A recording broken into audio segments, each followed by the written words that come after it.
Welcome to the No Fear podcast and the No Fear live broadcast. I'm your host, Tony Lauer. If you're into mindset training, performance psychology, personal development, you'll dig this new format. No Fear Live is a unique broadcast, and it's different from the No Fear podcast. We decided to go live because we wanted to create the opportunity to interact with people like you all over the world, where anyone can log in and ask questions, and in some cases, you may even get invited into the show. The great thing about the live broadcast is that it's much more personal for the listener. That's you. Remember, self-defense isn't always about a confrontation with someone else. The first and most important fight is winning the one inside your head. The legend, how are you? Oh, no, the true legend. I am incredibly honored to meet you, sir. Wow. I've been following you since I was, probably a teenager. Wow. That's amazing. Well, now I know I like you. Yeah, no. I think I was living in my wife now, but we moved to Los Angeles in '94, and I believe that's, for some reason I recall that time. I don't know, were you really kind of going off on in the '90s? You were everywhere, man. I mean, yeah. I mean, still are. But that's where I first started hearing about you, and I think what really kind of interested me, and as well as the rest of the world, and what you were doing, was how you addressed those little micro progressions that go from just one guy looking at another guy the wrong way to, you broke down that part, from like what all the posturing, and right, next thing like the adrenal dump and all that stuff. And I thought that was fascinating. That's wild. This is a better interview than I thought. You're interviewing me, or talking about my stuff, but I actually I didn't know that you, when I discovered you online, I didn't know that you were a lifelong martial artist. Let's discuss that. Thank you. I have been a lifetime martial arts enthusiast, but I haven't really studied a lot of martial arts. Right. So, but I've been fascinated by them, just like a lot of guys. It's just been a part of my life since I was a little kid. I was watching I think it was a CrossFit video. Mm-hmm. And you were discussing how you discovered martial arts. And Tony, I'm 54. How old are you? Turning 63. 63. Okay. Yeah. So, all right. Yeah. So 8-10 years apart. Yes, sir. But this is I'm gonna have to ask you to put on a shirt so I can't see how ripped you are and muscular. Could you? I'm sorry. It's hot here today. No. It's inspiring. And let's go back to this. I discovered you online, and I'm like, holy fuck! Look at this. Your physique, but you were doing stuff that was so innovative and creative in the way you're moving, and slow and intelligent and methodical. And I just, you know who Mike O'Hearn is? Oh yes, of course. Yeah. So I've become friends with Mike, and what a nice guy. We were talking about how he trains, how he said something, I'm going to paraphrase it. And I just heard him say it. It was just on Tuesday. He had me on his podcast, and it was like, he said he moves lightweights as if they're heavy, and then heavyweights as if they're light, in the way he thinks about his warm up, where most people like rush through a warm-up and rush through the lighter weights so they can get to their PR or their max stuff. And he talked about how, like, if he's just warming up with a bar, he's pretending it's so heavy that he's moving slowly. And he's thinking about everything from the neurological to the ligament to the tendon to the muscle. It's not just about slinging weights.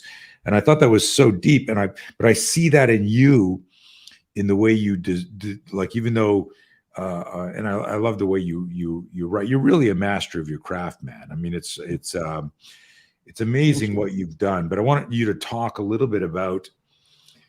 I mean, we can start anywhere you want, but what you're doing now, you don't see in the industry.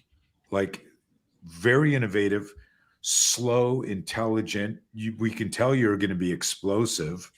But what did you discover along the way that created what's now kind of your protocol? Okay, well, we'll go back to me being a lifetime enthusiast of the martial arts, but Mhm.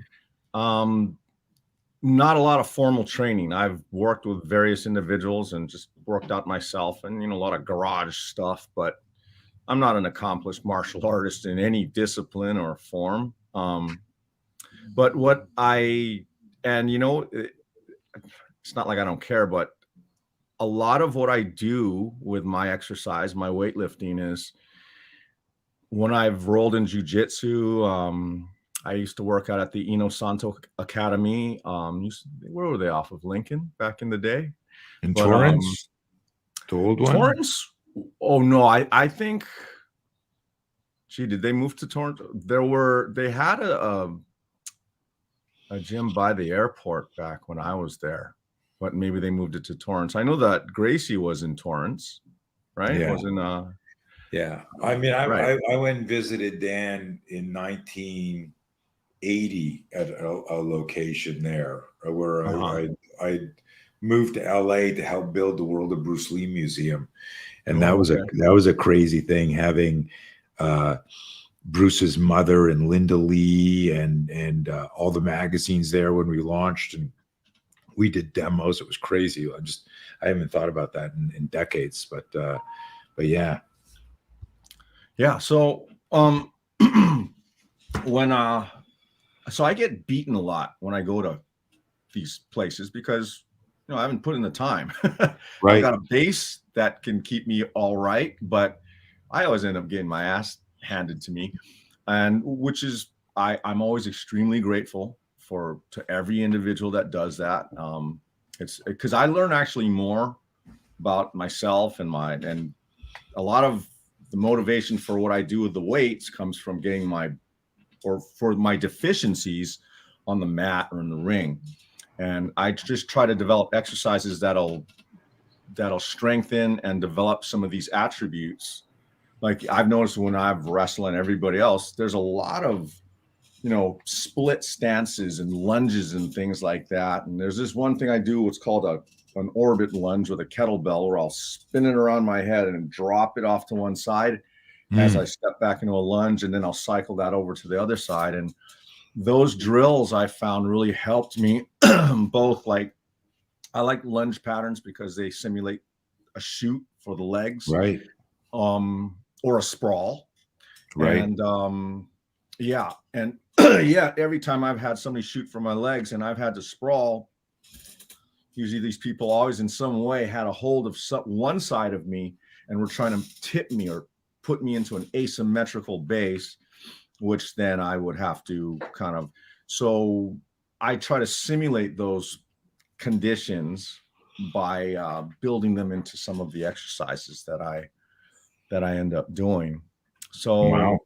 yeah, I basically, to me, I mean, deadlifts and squats and bench press, those are foundational. Before we go any further about all this fancy stuff, um, I want people to know that on my Instagram, I said that, hey, I'm a 54-year-old guy and I train 20 minutes a day, which, I do, but uh, a lot of my,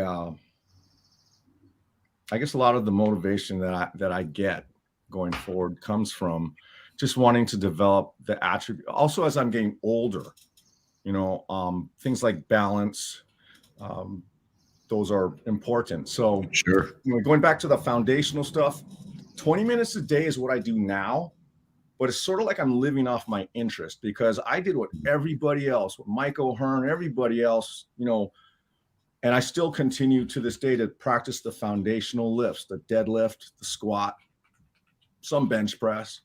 But that's what I built most of my muscle mass and my foundation upon, was that stuff. So I just don't Right. want people to think that they can look like me or whatever from these exercises that I'm posting now. Those are, yeah. So those are just, Can somebody, speaking of somebody in the audience, if I just discovered you, because that's what I did with, when I first discovered you, like I started sharing you in stories and going and sending to fitness friends, hey, check this guy out. And what I, to step back for a second, what I loved was um, the way you also articulated what was going on. You're a very, you're gifted or skilled or lucid writer, right? So it's just not like bam, look at these guns, and you're explaining what you're thinking. So there's a method to the madness. But could somebody who was just interested in training scale what you're doing? Obviously, some of the stuff is extreme, but could they just yes. use this 20-minute protocol? Yeah. I have most of my, I'm also a personal trainer. So most of my clients, I have many that are 60s into their 70s. And most of the stuff, aside from lifting barbells with their teeth, most of the things that I do, my clients, my older ones, can do scaled versions of that. Yeah. Yeah. So all of the movements that I do, I've broken down very specifically. And at first they just need to be able to step back and not lose their balance, Right. and do that on the other side as well. So we start with that, and then they have to step back bigger. And then maybe after they step back bigger, maybe they can curtsy the Right. knee. So we just build it, in tiny little increments, sort of like what you did with, the threat scenarios that you do. How you look for cues, you looking at their Yeah. hands, and all these things. So yeah, it can all be as complex as a lot of them look. I want everything that I put out there for people to be able to say, I could do that. And I will be coming out with tutorials later on that give more details on how to actually break these things down. But Do you have an online program yet? no, I don't. Okay. I'm not, it sounds terrible. I'm in the process of working on one. I've done some for other companies, but I didn't really start this whole thing to, like, monetizing my social media is just something that's still kind of new to me, because Right. I honestly, it's not why I do it. I didn't start this 3 years ago so I could become TikTok famous or something. Right. I was just killing time during the pandemic. We were locked down, and I just started posting some videos. But yeah. So, but I do have. We're going to be. There seems to be a demand for some programs, and Yeah, we'll no, be. there's huge. I mean, you got over a million followers, almost 1.5 million on TikTok. You're approaching 619,000 on Instagram. It's crazy. Um, um, yeah, it's amazing. It's very, very impressive, man. And Thank you. um, I was selfishly wanted to pick your brain Please. on. So I'm personally have been dealing with a lot of nerve pain issues. Um, and hang on a second, I just got this stupid pop up. Elisa, did you see this? Trouble streaming to Facebook. Yeah, it's an So issue from Facebook. We're good. okay, so screw them. Do I just remove this destination? You do that. I'm going to continue talking with Bill. So for me, the pain, I got neck pain, back pain, stenosis, old injuries, scar tissue, crazy shit. And there's times where I'm very disciplined. I mean, look what I've done my whole life. Mm-hmm. And I'll go to work out and something will start hurting. And I just it's just easier to avoid the workout and go do something else. You've got a bunch of aging athletes as clients, everyone's in pain as you get older. I don't know, especially in my community. You know, I've been working mostly military, law enforcement, defensive tactics, martial artists. Everyone's got a screwed up knee or shoulder or neck. If you're doing it with any type of intensity, there's no way you don't have scars. Right. What's your, in terms of personal resilience or mantra or mindset just to keep going? What can you share on that? Okay. This is something, that's a great question. This is something I guess fortunately I came up with when I was very young. I was forced to. One of the reasons, this will be like, let's use this as an excuse. When I was younger, from my teens well into my almost to the age of 30, I had very loose joints. When I was living in LA, I think I weighed about 220, and I was huge. I was just all muscle. But so looking at me, you'd think I was just a rock. Yet if I jumped in a swimming pool the wrong way, I could dislocate one or both shoulders. Wow. That's how. So that kind of prevented me from doing a lot of jujitsu and even kickboxing, because if I would throw a punch and I missed, my arm would keep going and just take the socket with it. So, but anyway, I had surgery on my right shoulder and I'm right-handed. So I was forced to use my left, but I was ready for that, because years before that surgery, when I was probably 14 or 15, my parents got me a heavy bag. And I remember I hung it on a tree in the yard, and I started just wailing on that thing.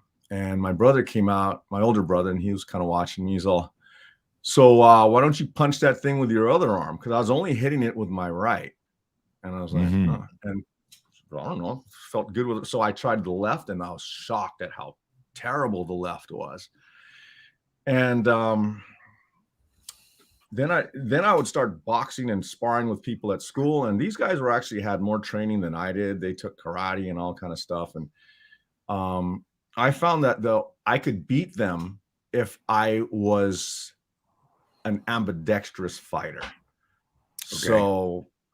So I learned both functionally, like as a martial artist, the chance of you breaking your dominant hand in a fight is pretty good, especially if you're not using open hand techniques like you teach. Most people tend to just throw a fist. Sure. And that can sometimes end up in a broken limb. So my thing was, I wanted to have two right hands and two right legs.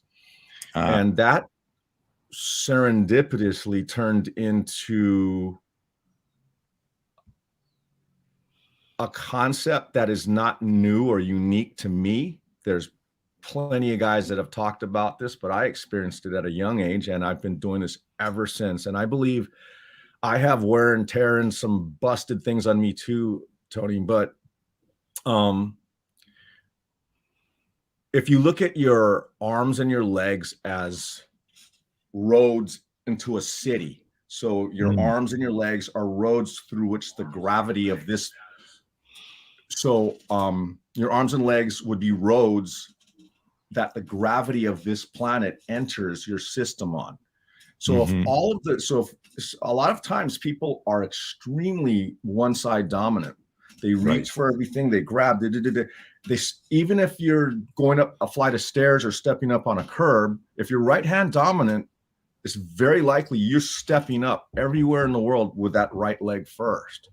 And over years and years and thousands of reps of just all the gravity entering on one side of the body, it's going to start. You imagine having a car that looks great, everything's fine, but on one side of the car, the shock absorbers are very tight. And on the other side of the car, the shock absorbers are kind of loose. So the car looks like a car, but when you drive that thing, it's going to break down a lot faster, because the force vectors entering that vehicle are going to be asymmetrical and diagonal and all over the place. So going back to your question on, like pain and things, a lot of times the pain we have is overuse, chronic, just overusing one side of the body. And like you mentioned, necks, things, whatever, oftentimes yeah, if we start switching over to the lefts, to the non-dominant side, and you make that like it, for me, gosh, this has been, I call it a mild but constant obsession with symmetry. I always want, have you ever gotten, to the point where you're like kicking or something or punching and you kind of forget which leg is which? Like, hopefully because they both feel similar. Right. That is what I want. That's the place where I like to be, is like, I want everything to be the same. So, that might not actually immediately fix what you're talking about now, but if you start using the other side of your body, you'll be shocked that, number one, how difficult that is. And, but over a course of time, it gives this side some time to rest. Yeah. You know, What's like what's it?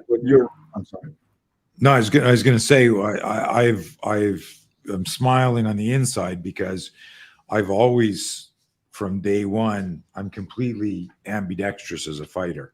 Oh, And good, good. Okay. So I think what you're saying is genius. I think it's like, I agree with it. I always tell people, like, you don't know what side you're going to, I would tell my students back in the 80s, you don't know what side you're going to get attacked from. So you can't have a favorite side. You can't jump up and spin. And so we would always practice both sides. And I would sometimes do more damage with my offside because I had developed better efficiencies because I couldn't muscle through it. So it's interesting. Even when I had a neck injury that damaged the trigeminal nerve in my neck, in my face, I started brushing my teeth with both hands and practicing. And that was really weird the first time you try to brush your teeth with your offhand. So you're 100% right. We do get dominant on that, and it can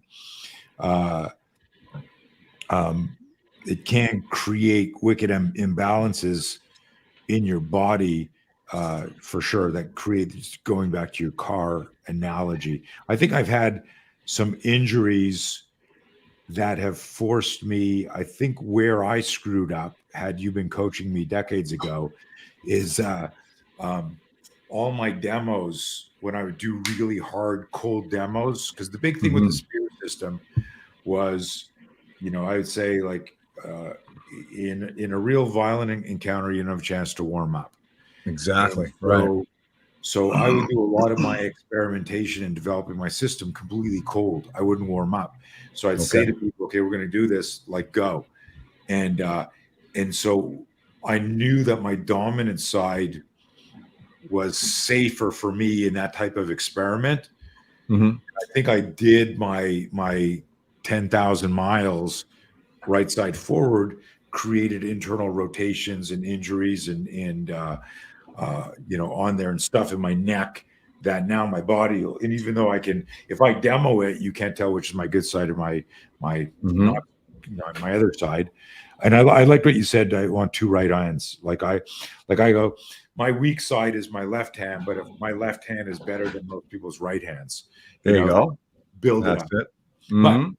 But, so going, I'm sorry, Tony. No, please. But yeah, I guess the other part of the answer to if I'm understanding your question, is what do you do on the days that you go to the gym with the best of intentions and just for some reason, oftentimes people ask me, hey man, you post every day, and apparently, and what I post every day is what I actually trained. It's not like I do a workout and I say, oh, let's just do a circus thing for Instagram and put that up. No, it's always a slice of my workout. That's what I post. So people ask me, man, there's no rhyme or reason to your workout schedule. One day you're doing gymnastics, the next day you're throwing sandbags, next day you're running on a hill. But my whole thing with with that is a lot of the way I select these exercises and based on what doesn't hurt from the day or two before. Right. So I will, like if you say you have a bench press workout or something in mind, and there have been days where, due to shoulder issues I have, where I think I've posted videos where I was like barely able to bench press, what was it, 185 or something, because I hadn't done it in a while, and it wasn't a very good day for bench press. So I just switched. I just, the pushing on the shoulders did not feel great, but pulling did. So that workout turned into a more of a pull up and a horizontal kind of rowing type of thing. So yeah, I just work around, and I also use light weights and I move them slow. People ask me, why do you move your weight so slow? Well, if you have some of the joint issues that you Right. and I and everyone else has, if I move a weight slowly through a full range of motion, it gives my body time to take that weight and distribute it as evenly over a large surface area as possible. Yeah. And that allows me to use weights that are heavy relative to my condition of say that my shoulder. It just allows me to load the joint in a way where I can still get a good effect on the muscle, but I'm not, dropping things and overstressing my system. Are you at a point where, I was talking about this with Mike O'Hearn, and I've kind of lost that because of just some of the pain shit I've been dealing with in the last couple of years. Mm-hmm. Where there was a point where I was training so much that if I didn't train, I didn't feel right. That my body, and I just saw something on Sean Stevenson, Model Health, Sean Stevenson. Do you follow him? I can't say I do. I got to send you a link to him. Check him out. Really, Okay. really super, super smart guy. Great guests. Cool. Probably need to get you on his show the next time you're over here. But he had a psychologist. I think she was a psychologist, but she was talking about some of the chemical reactions that contractions, if you contract your body, that there's like a kind of like a street name called the hope molecule, that when your body contracts on a regular basis, that it secretes these molecules that create that kind of dopamine, endorphin, and this from I got the pump, right? Arnold, right? Right. Sure. And I was talking about this with Mike. I said, you get to a point where if you hate running, but you find a way to create a running, like a consistency where you're running, and it's not marathons. Just get it into your workout. Go for a walk, do a little run walk, do a little sprint here, et cetera, et cetera. At some point, the adaptation happens where you wake up the next day, you're maybe thinking about going for tea or coffee, but you go, man, I feel like going for a run. Like there's a part of your body, and some people call this muscle memory. And I don't know if you use the term. I stopped using it a long time ago because I realized muscles didn't really have the capacity for memory. That what we're talking about are neural patterns and the signal speed of the myelinization of the neuron, all this. And everyone still says, oh, muscle memory.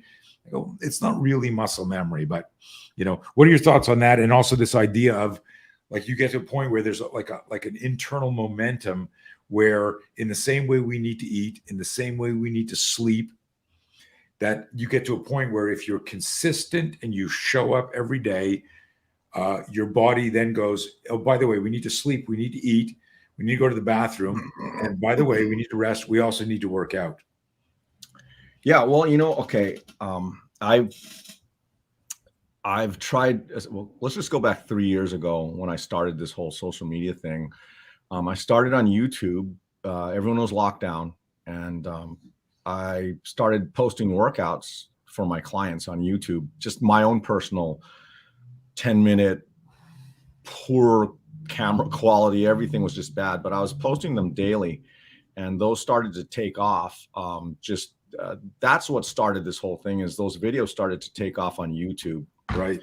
But I tried to do something short and either explosive and fast or slow and light, like that thing.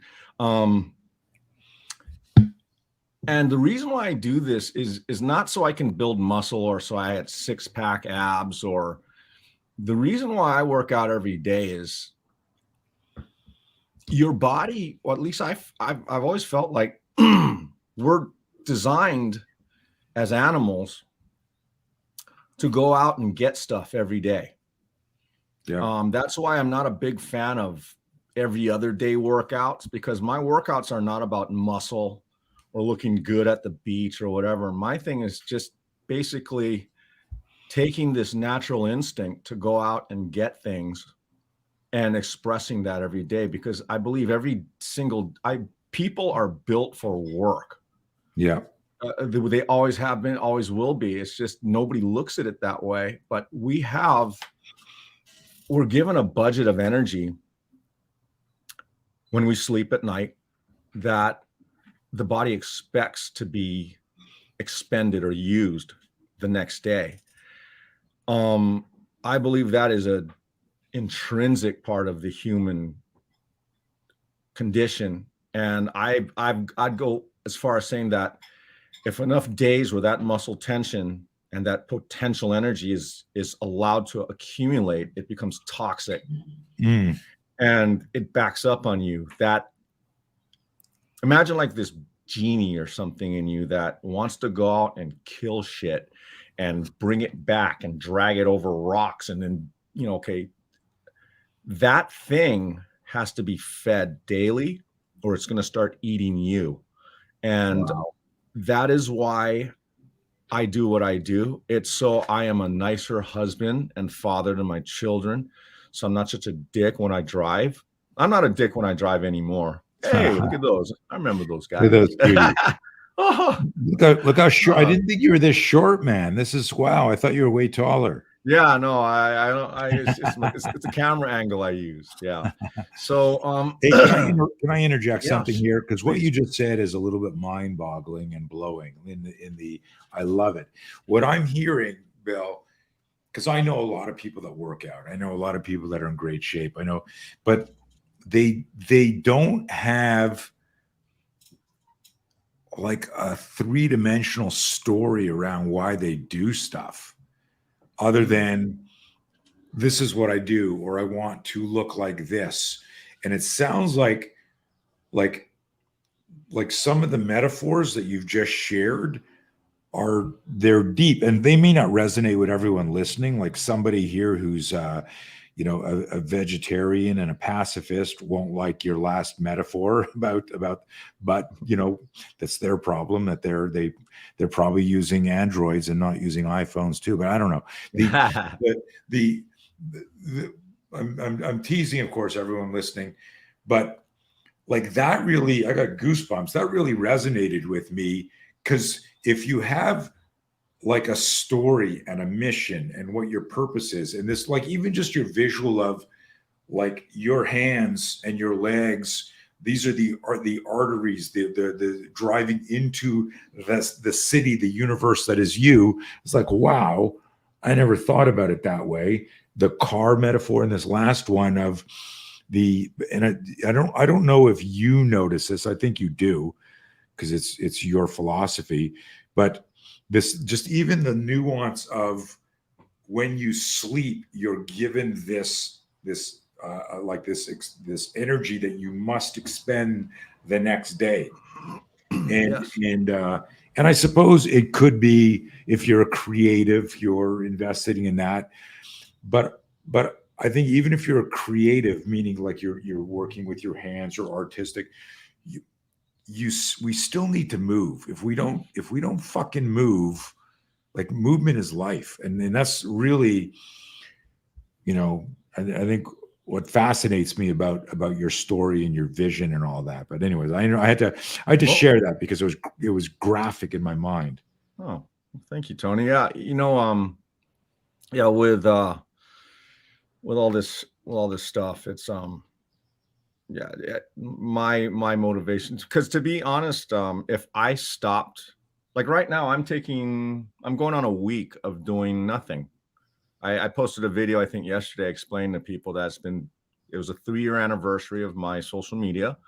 and I've been posting every day. And I just felt like after 3 years, it would be kind of a healthy and good thing for me, and hopefully a good example to others that, yeah, while I do keep my workouts short and intense, but they're short, after 3 years of that, it's probably good to just let everything chill. In fact, shouldn't wait so long. But at the same time, I've knock on wood, but I've yet to injure myself doing this. And people say maybe you should recover more.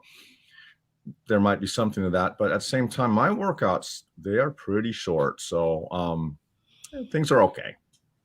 Yeah, but I think the and it's funny because in our spear system has the lowest injury rate in the world in training, and also incidents in the street, because we train professionals, we get feedback, and I really believe it's because of our BMF, our ballistic microfight model, which is you alluded to it earlier, is we would look at the most dangerous moment in a violent encounter, the sucker punch, the headbutt, the quick, shanking, whatever.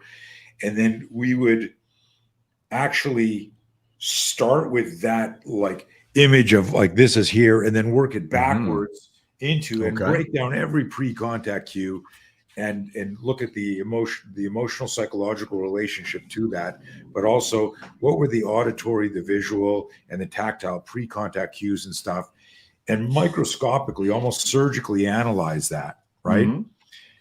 And so when we do the scenarios, our scenarios were never longer than a minute or two, because it would be this short burst, like proper central nervous system warm up specific to the problem we were solving, scenario discussion, what were our rules, good guy, bad guy, and then we would build from primal to protective to tactical, and then intensify the movement. And because of that, like the body and mind were completely prepared for that collision. And so we weren't sparring for 20, 30 minutes. We would do these BMFs, these microfights, where you would do, instead of doing like 20 minutes where maybe you're off balance or you got hit, because you would do like 21-minute interactions. Okay. Boom. Almost like, think about this. You go for a long, long run, you get shin splints, you fuck up your knee, you roll an ankle, your back starts to hurt, versus doing sprints. Like if you warm up properly so that you're not going to, screw up your Achilles, your hamstring. If you warm up properly, you're probably getting way more out of the sprint session in adaptation, emotional, psychological. Plus, would you agree, you're more of an expert than I am, that like those short, intense workouts, if you're doing it properly, there's less chance of an injury? That's worked really well for me. That's for sure. I mean, that's kind of what you do, a shorter workout. Number one, I've always been a little ADD when it comes to even before CrossFit and all this. Back in the 90s, I was never really one where I'd do a set of something and then wait till no. I was, if I was doing bench, if I did like dumbbell bench press, I'd always put that bench next to a pull-up bar. So as soon as I did the push, I would jump off and do a pull. And then maybe after the pull-ups, I'd just grab some push-ups. But I'd always kind of try to keep things going, because I've never been a big fan. I'm not one of those guys that when I was going to the gyms, I was going to Gold's Venice and Powerhouse. And I remember seeing Big Mike there. He's still there. He's the king of Gold's Gym, man. But I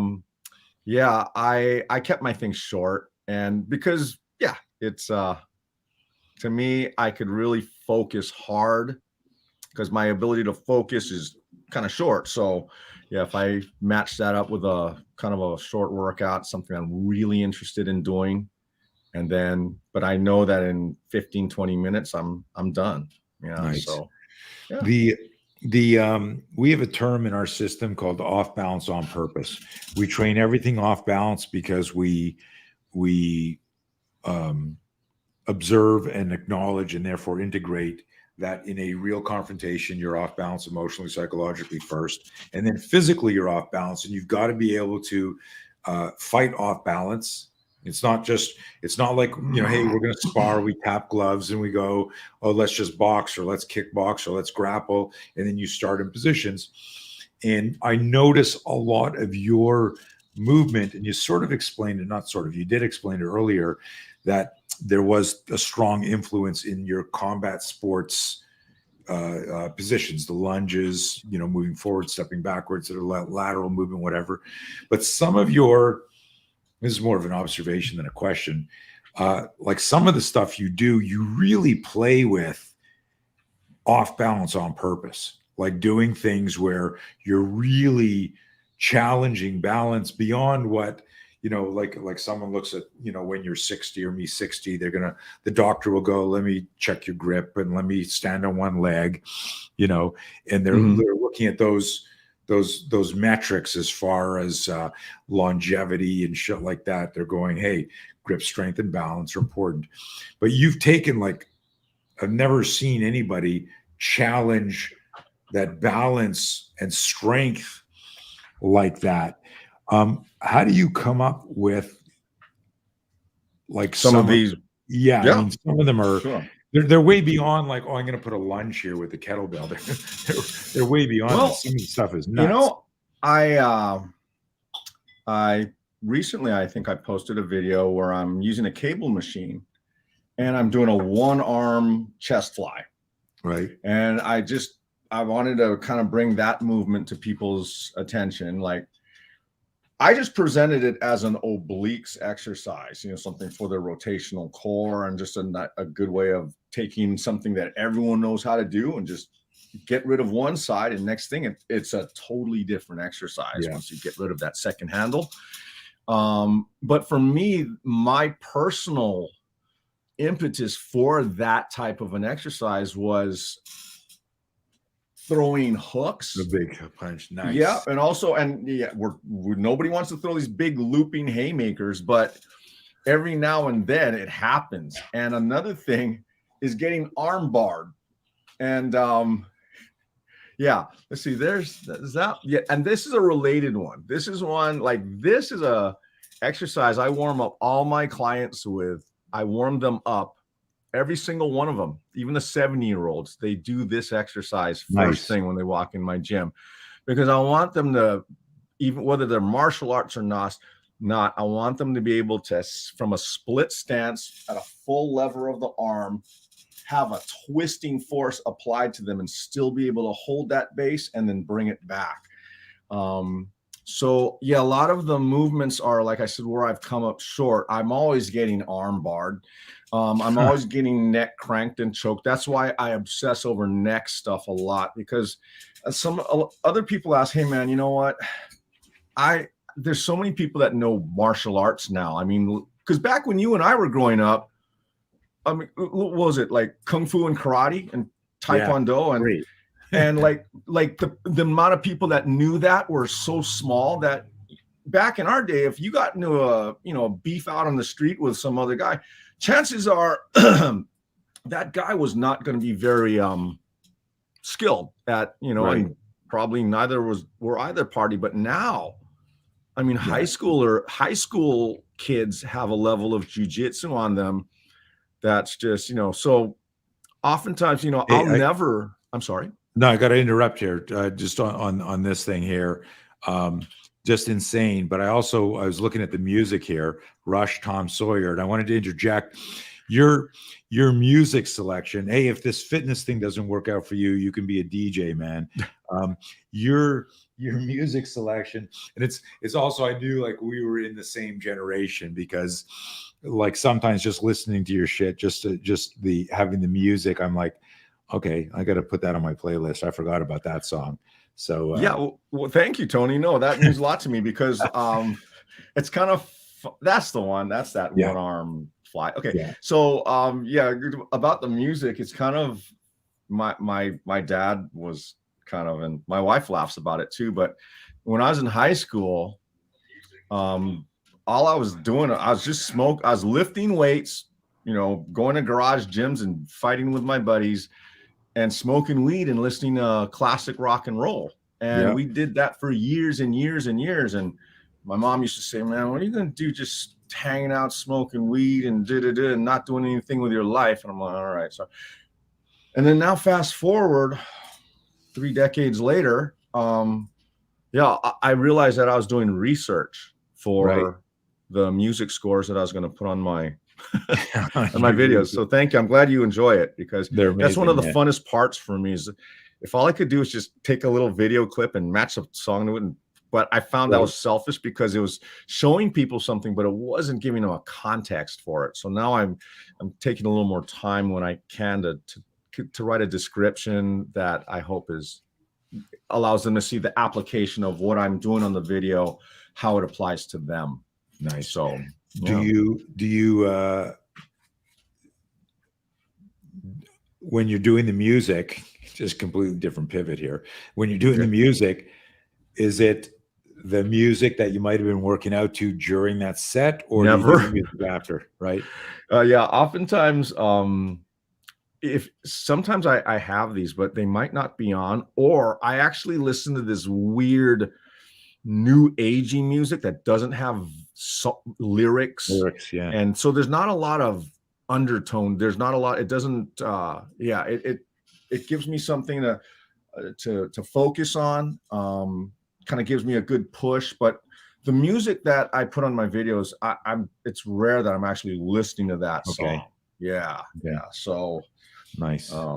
But that is the music that if you're jamming music. Oh, that's what that's that in the car. Yeah. Yeah, and I refuse to use trending music and all that, because like you said, man, I'm trying to represent our generation. Right. And if I need some silly trending song for my video to get out there, then forget it. I'd rather not. Right. Because hopefully if my content is resonates, then hopefully I can use just, the kind of music that you and I like. Yeah. No, and hopefully others. You know what I love is when these clearly younger people say, bruh, I've never heard that song. That was like, and then they start getting turned on to all the stuff we listen to. Yeah, they're like right. With real musicians. Yeah, exactly. You know what's super cool? What's super cool is my daughter, who's 25. Or no, that's my middle daughter. My younger daughter, she's like an old rock and roll soul. I mean, she listens to all the stuff that we listen to, and I'll come in her room and she got her headphones on, and I'll ask her a question. She'll take her headphones off, and she's listening to Zeppelin or like old AC/DC or old Beatles or classic for shit. Sure. Yeah, more power to her. Yeah, good for her. What is a we'll talk a little bit about how people can either train with you after and get to your website and stuff like that. Yeah, are you teaching on Zoom much, or mostly just in person? Mostly in person. I do have a few Zoom clients that I am. They're both they don't live in the state, but most of the training I do is in my studio and in Kapahulu. It's an area that's close to Waikiki, and I've been there about 20 years. Nice. But nice. Yeah. What's something you're starting to do a lot of podcasts? People are starting to go, who is this guy? Right? You kind of like, you're an overnight success after 30 years, right? Yeah, after 30 years, yeah, sure. Yeah. And is there something that you wish we could talk about and share with the world, or a question you've never been asked that you really go, it'd be cool to talk about? Because it doesn't have to be about, your physique. Is there something really deep and meaningful to you that you would like to discuss or share, certainly with my audience? Because this ends up going out to about 18,000 people that are on my newsletter. And then we share it, of course, on LinkedIn and Twitter, and it's streaming live on Twitter now and live on LinkedIn, and it was on Facebook, but they had some sort of issue. And of course it's on YouTube. But what's near and dear to your heart besides family, fitness, family and friends, and human connection? That is that going forward. as I look at this chat GPT technology and Yeah. just social media, I mean, forget chat, just social media, the way, and I've had a chance over the last 3 years to learn a good amount about how social media affects both the creator as well as the consumer or the viewers. Yeah. And when I first started doing this and things started kind of taking off, I was trying to ride that momentum, and I kind of disengaged from my family for probably at least a year and a half, and it was kind of just, yeah, I just got caught up, and yeah, I just realized after a while that I was kind of drifting away from my younger daughter, and well, both my kids for that matter. My wife and I were not really in a really stellar place at the time, so it's not the funnest, exciting message to get out there, but it's something that to me it's so fundamental to the future going forward for all people, is because the way things seem to be turning out is technologies and things seem to almost like it seems likely that AI, and there's tons of videos that I've out there, and I've watched a few, that AI, not in the future now, can be a better friend or partner than a real person. And that really concerns me. Yeah, it's disturbing. Like, apparently in Japan, that's a big thing. For years, they've been having people, and that movie Her, right, with Joaquin Phoenix. To me, yeah, and these AI programs that are able to take what would take a human composer or artist weeks or months to produce a music score. Now, apparently, AI can do that all in like 0.008 seconds and have 50 iterations of that at the same time. And it's just, we seem to be being devalued, and are devaluing ourselves, for the sake of convenience or likes or whatever. And that's another reason why I'm taking this week off, is like, and I'm probably going to do this a little more going forward, is just to kind of reconnect with people and things. Even when I'm not, like, I'm just going about my day, I'm trying to drive without any device on, no earbuds in, take off my sunglasses when I can, so I can look people in the eye when I'm on the street. And yeah, I'm just really, I'm a little concerned for human interaction in the future, and yet at the same time, I'm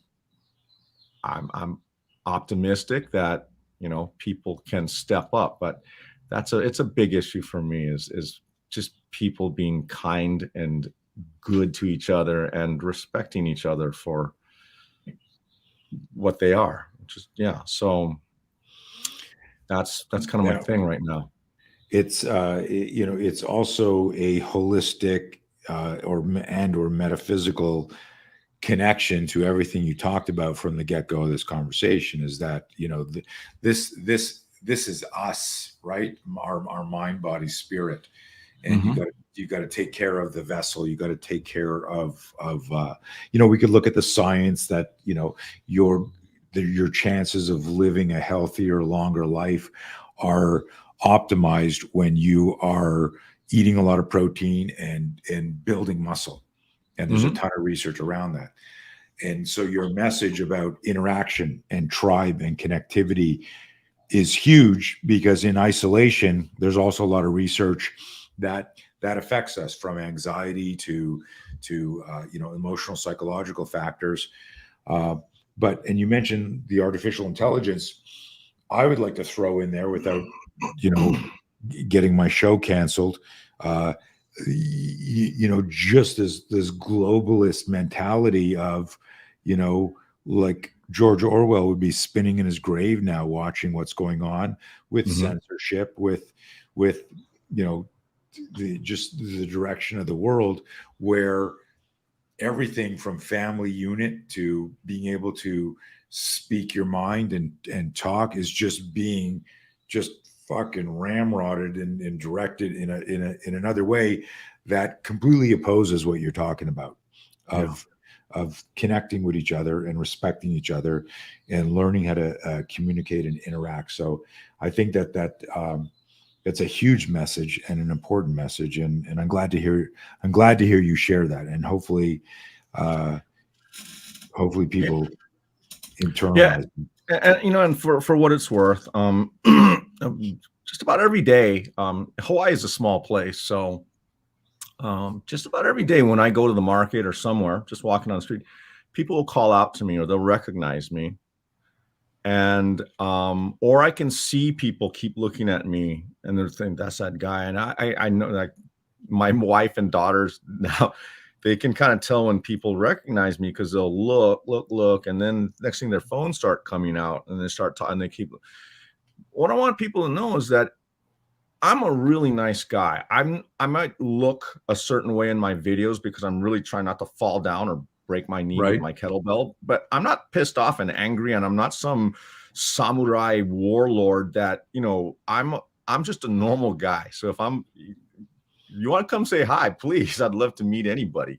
Right. But and I'm a guy. I'm just, yeah, because sometimes people, I'm very flattered, but they'll be like, it's like they're meeting someone like you, and I'd be like, bro, come on, man, I'm just a dad, man. Just I approach me like that. it's funny because like all my kids' friends are like, I'm so scared of your father, and I'm like, I'm in like I was always the class clown, and I'm still at 62 years old, Mhm. goofing around and teasing my wife and teasing my kids like I'm 15 years old.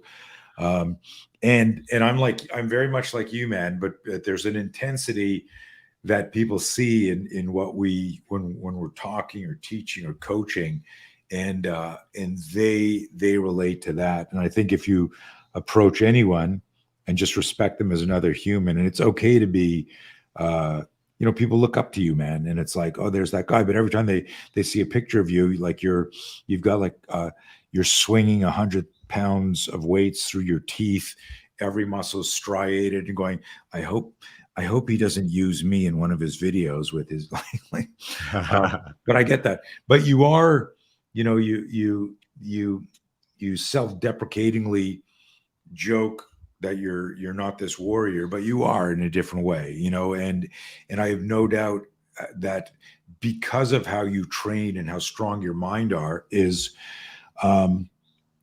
that you might not have a belt in this here, but you're a fucking killer. You're like Jordan Peterson's quote, right? The harmless man, right? Quote where he says, you're dangerous when you need to be dangerous, but you're just a good person. You've got it under control. And if you had to protect yourself or your family, not only would you, because of some of the stuff you've done, but your stamina, your endurance, your strength, your grip strength, it'd be insane. And it's funny in some of my seminars, I ask, and it's usually like a bunch of like 100 black belts in a seminar, and I go, who would you rather fight, a boxer, a wrestler, a martial artist, or somebody who knows nothing?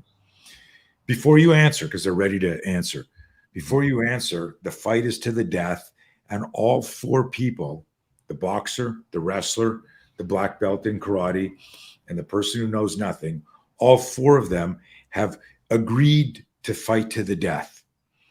Who would you like to fight? Who would you fight, Bill? Well, based on what I know, I would probably go with the boxer first. The guy, let's see, we have a boxer, a You wrestler. have a boxer, a wrestler, a black belt in traditional karate, and somebody who knows nothing, and all of them have gotten to the point where they go, we're going to fight to the death. Boxer first, karate guy next.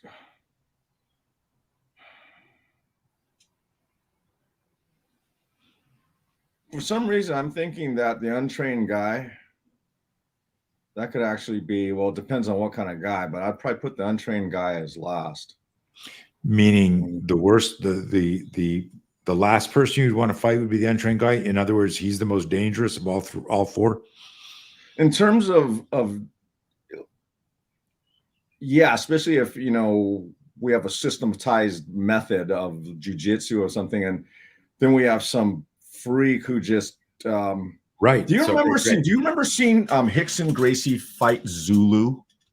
no. Remember in Gracie in action? It was like back in the early Yeah, yeah. 90s. They released a fight between Hickson Gracie. He's it's a famous fight. It's one of the Okay. most I famous gotta. fights ever. I might have Yeah, seen. It. Doesn't Hickson ring a bell. Gracie versus Zulu. Zulu was considered an unorthodox Brazilian street fighter, and he kind of had a capoeira kind of move. But you want to talk about these big looping? This guy Zulu would just turn his whole and just throw Right. open-handed, and it was so hard for Hickson to get hold of that guy because he was not a tradition. He wasn't like squaring up properly. Right. He was doing jengas and all kind of stuff, and but it seemed like a very wild, unpredictable style. So, Right. So it's interesting. Just to let you know, through my philosophy, you got the answer correct. Most people. So here's the thing: is neural patterns restrict spontaneity. They restrict creativity. So I said, like, the least dangerous, no offense, guys, was the karate guy who was very rigid in patterns. So he's scared he's going to fight to the death, but he's probably going to get in a karate stance. He's probably going to try and kick you or chop you or strike you. But the martial artist, the typical martial artist doesn't have a lot of body impact training. Whereas the boxer and the wrestler does, yeah. Forgot about that. The wrestler do. But the boxer still is, I'm going to fight this guy, but he's going to try and hit. Is he going to fracture his hand? Is he going to miss? His neural patterns, his conditioning is aiming for small targets with small weapons. The wrestler, also very dangerous, but he's coming in and he's shooting and he's trying to take you to the ground. And I'm thinking the guy who's the most dangerous guy to me is also the person willing to die because he's agreed to the death match, but he doesn't know what he's doing. So he's got to let his emotional, psychological survival self figure shit out. He's the guy that might pick up the rock, stick a thumb in my eye, bite my nose because he's got no parameters. Right. And it would freak people out. And people, of course, would get defensive and want to argue. Well, I thought this is, you got the answer right. Congratulations. Most people. I don't know why I chose the boxer first, though. It's like you said, right? I mean, the karate guy should be the first in terms of the easiest. But the real question was who was the most dangerous. Yeah. Right. Okay. And so you got that right. And I always joke when I explain to people, I go, have you ever sparred with your wife and your girlfriend? Like, you know, they put on gloves, and like my wife would be there and she'd go and she'd throw, like, do you remember Elaine dancing in Seinfeld, the episode of Seinfeld where Elaine dances, right? Like, my wife gets in on me all the time because her movement is so crap. Like, it doesn't, it's not, there's vectors in my brain and trajectories from watching and studying so many different fighting patterns that you see somebody move and your body, the anticipatory cells in your brain start to go, oh, here's a jab. I saw that little pec flex. I saw the hand come up. So your anticipatory cells are getting ready for that jab to come in where you're going to slip it or parry or whatever. And then there's some weird fucking Elaine dancing angle that hits you and your brain doesn't have the angle. So I explain it to people, but you got the answer right. Super interesting. And so, but the message for everyone listening here is just that, is you can create this. And I want to tie this back to how you move as a coach, I'm almost going to call you a tactical athlete, because you're always doing stuff off balance on purpose. There's always this challenge of balance, and you're having to recruit like the proprioception and kinesthetic perception that you must maintain to do your movements is far more, it's far more of an investment in total development than if you're just doing like two classical planes of movement, right? I'm doing this or I'm doing this, and you're moving like a robot. I love what you're doing, man. I'm inspired and motivated by Thank by you, the Tony. shit you do. And I'm excited. This is our first time talking officially. Um, um, and I'm excited to learn that there's a whole philosophy behind what you do, and I dig that. Thank you. Yeah, no, I've had some time to Yeah. to kind of work on it. So it's I guess it's yeah, what's funny is when I told my wife everything or a lot of the stuff that I post, I've been doing in anonymity in my office for 20 years. Like people would at lunchtime or end of the day, people would go home and I'll just take out whatever barbells and put plates on only one side of the bar. And I was doing all this stuff, but to me, it was just kind of weird stuff that I do. And I didn't really understand. And this was years before we had Instagram and Facebook. So to me, it was just something that was relevant to what I needed for Right. martial arts and just to develop myself as a complete athlete or as completely as I could. Right. And yeah, it's it's just a progression. So I love it, man. I love it, man.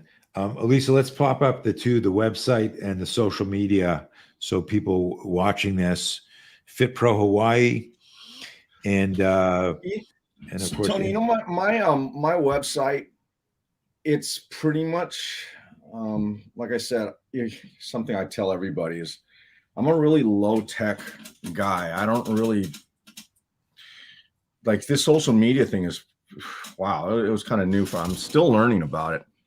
But my website, fitprohawaii.com, I've kind of that's for my training business. Yeah. And I barely even use that site because I have all the clients that I can accommodate right now. Well, mostly. And I don't even know what it says on that anymore. So the best way for people to get a hold of me is to DM me through Instagram. Yeah. Big gang. There's also my my email is attached to my Instagram. It's fitprohawaii@gmail.com. Easy enough. And yeah, that's the best way. All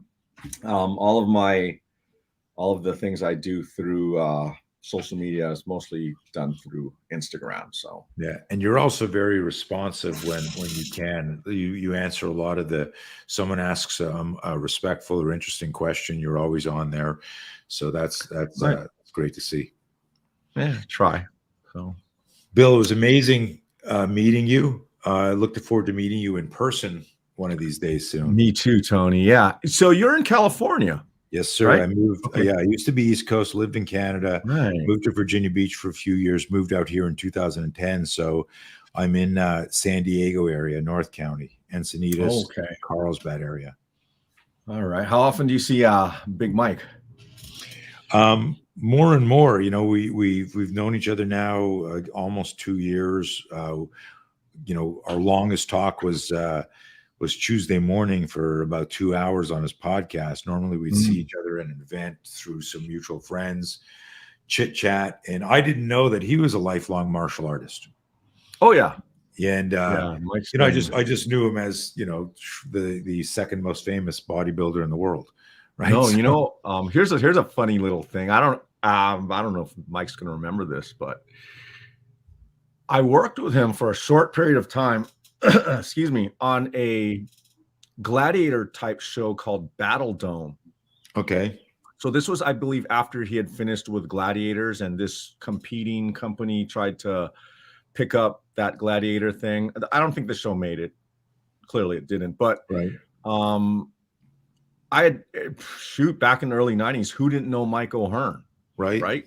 I mean, I was living in Santa Monica, and I was working in a store, a supplement store that was right next to Gold's Venice, and Mike would come in, and but when I worked with him on that show, that's where I kind of learned how athletic and the degree of his martial arts ability. Yeah. Wow. He's for a huge man, he's a badass, man. Yeah, And no. I didn't know until I started getting to know him. So we talked a ton about Bruce Lee and Brandon Lee and martial arts on the talk and everything. But it was really cool to get to know him and his wife and stuff like that. But yeah, no, he what a was small world. yeah. Yeah. No, but yeah, next time you talk with him or whatever, please tell I him I will. said hi. I don't know if he'll remember me, but Bet he yeah, will. I it was just good working with him back then, and he's a cool guy, man. Yeah. Please tell him I said hi. I shall. I might see him this weekend. Bill, it was so good. Thank you so much for your time. I know you're Thank you, Tony. you're in your kind of rest week, so it was nice of you to jump Perfect on. week. Yeah. Really nice. Again, guys, go follow Bill. Go check it out. All of you listening to this are aging athletes, and understanding, how to move like this and keep ourselves healthy, and just even, just watching, just this reminder of to show up every day is so fantastic. Sir, be safe. Continued success. You too, Tony. Thank you so much. Hang on 1 minute. We're going to let the Sure. files upload here. Okay. And guys, remember to share this with your family and friends. We'll get Elisa at a later time to edit the beginning out where we had some technological delays, so it just kicks off right away with the interview. But please tag us and share us, follow us on YouTube, and we're trying to grow that account. And make sure you follow Bill on Instagram and message him if you got questions. He's very responsive. Yes. Thanks, Ben. Thank Cheers. you, Tony.